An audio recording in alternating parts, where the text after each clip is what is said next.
In this video, she's going to talk about how this isn't how her life should be. Let's see what she's got to say, and I'll give my thoughts as we go.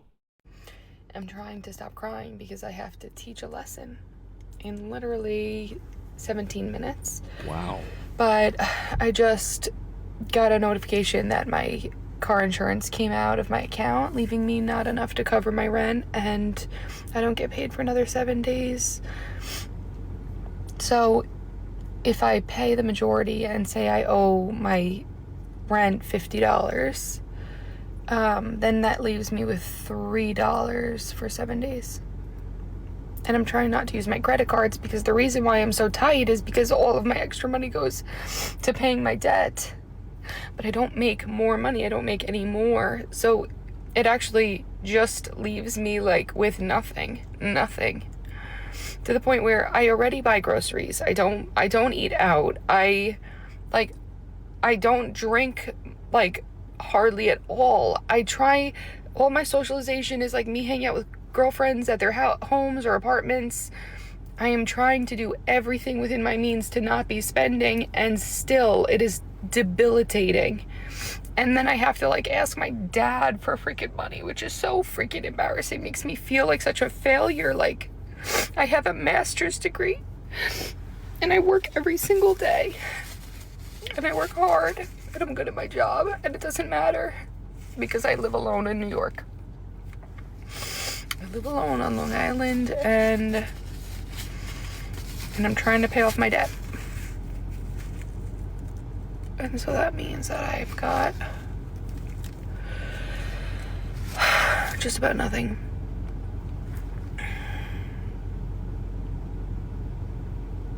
Before we continue and see what else she's got to say, this is a sad story, but this is a common story. And just bear in mind, just from the very beginning, she's holding back tears in the car in the school parking lot, and she's got a class to teach in 17 minutes.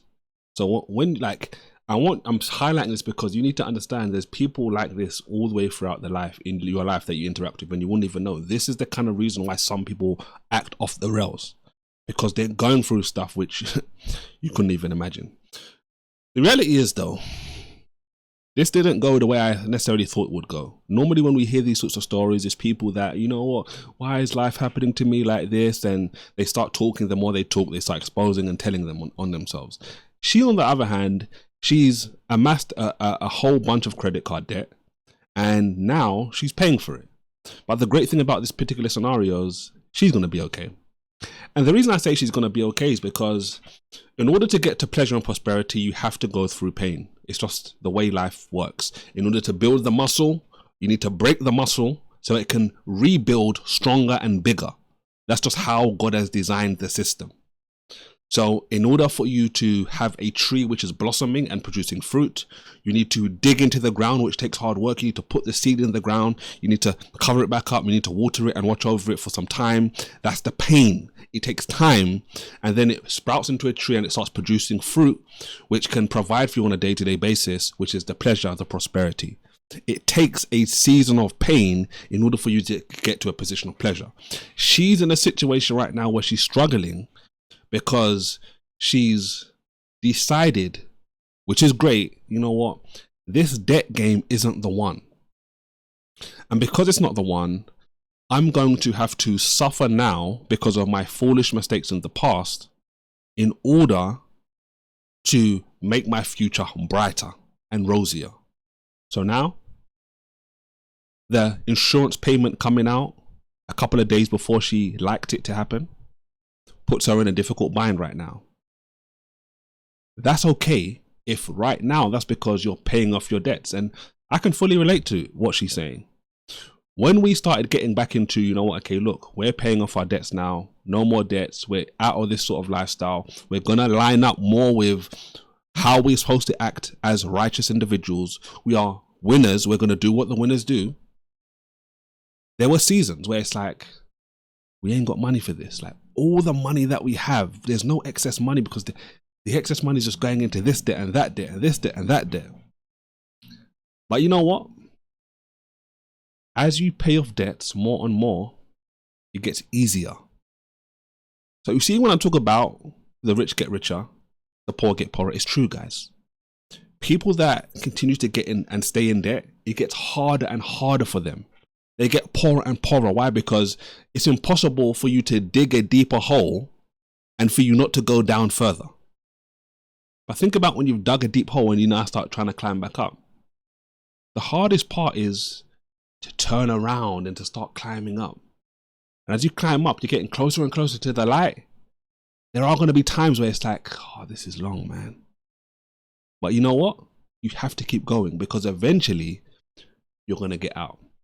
I remember, and full disclosure, there's still some debts that we have as a family, which we're continuing to pay off. But the avalanche is nowhere near as big as it was initially.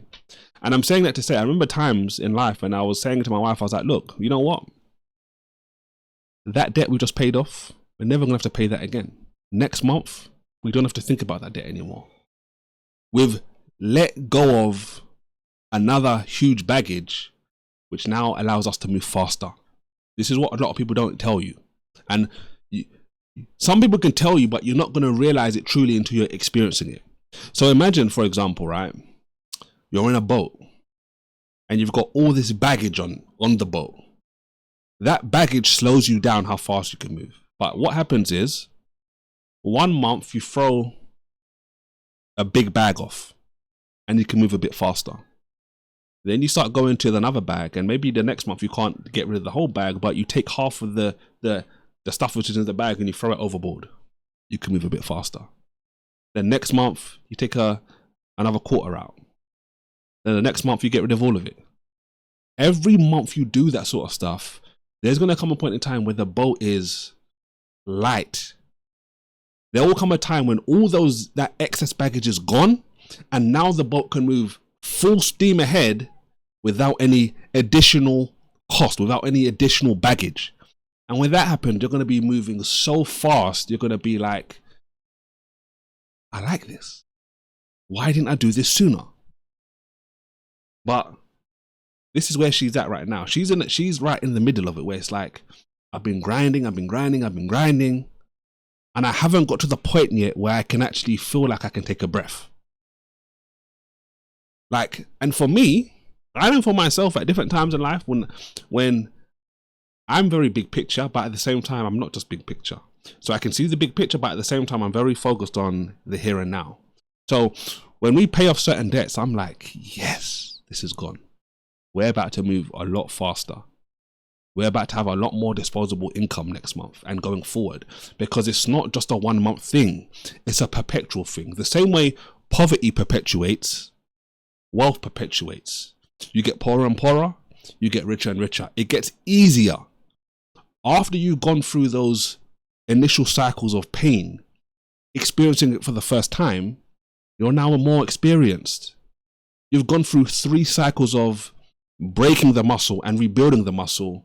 It's not all pain anymore. Now you've got mental experience of, you know what? I know what it feels like when I'm stronger. I know what it feels like looking in the mirror and I'm fitter. I look better. The pain starts to turn into pleasure, even though you may still be in a painful environment. The other thing she said as well is she has to ask her dad for money, and it makes her feel like a failure. Well, the reality is you are a failure.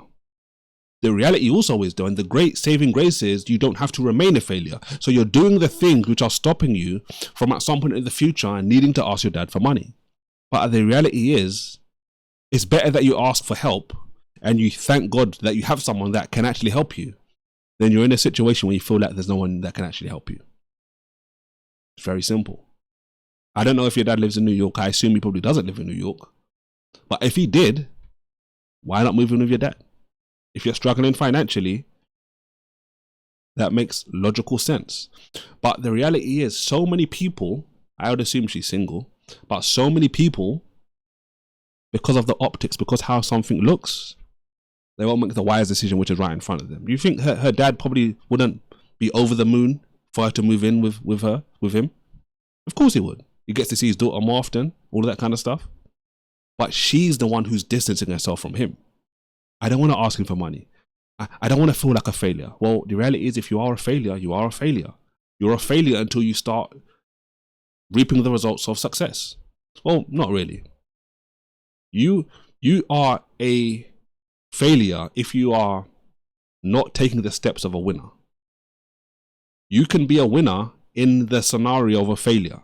And it's only a matter of time as you continue to take those wise steps, those winning steps, where the reality will show up with what the steps you're taking. It's only a matter of time. So moving in with your dad isn't the worst thing in the world. It's a step in the right direction for now until you're in a much better position where you can make better decisions. Forget about the people that are going to laugh at you and say, oh, you moved back in with your dad. Who cares? If you get better financially, you win. They will continue to stunt. They will continue to keep up with the Benjamins, and they're going to continue to lose. But we're winners, so we make winning decisions. Always. I don't want to live like this. That's a good question for you to think about. Do you want to live like this? How long is it going to take for you to realize, I don't want to live like this anymore? And if you don't want to live like this anymore, you need to start taking the steps of a winner. Because you're not going to get the results of a winner without taking the steps of a winner. The hardest time is right now. It's going to get easier. You need to go through those cycles of pain in order to get to your prosperity. Go and do it. If you are really tired, you're fed up, you're sick of this, you're going to take the steps which will get you there. And you will get there, trust me, because God's word is true and it just works. So go and work it. Don't forget to subscribe. Don't forget to like. Don't forget to like, subscribe, and always don't forget to react righteously. God bless.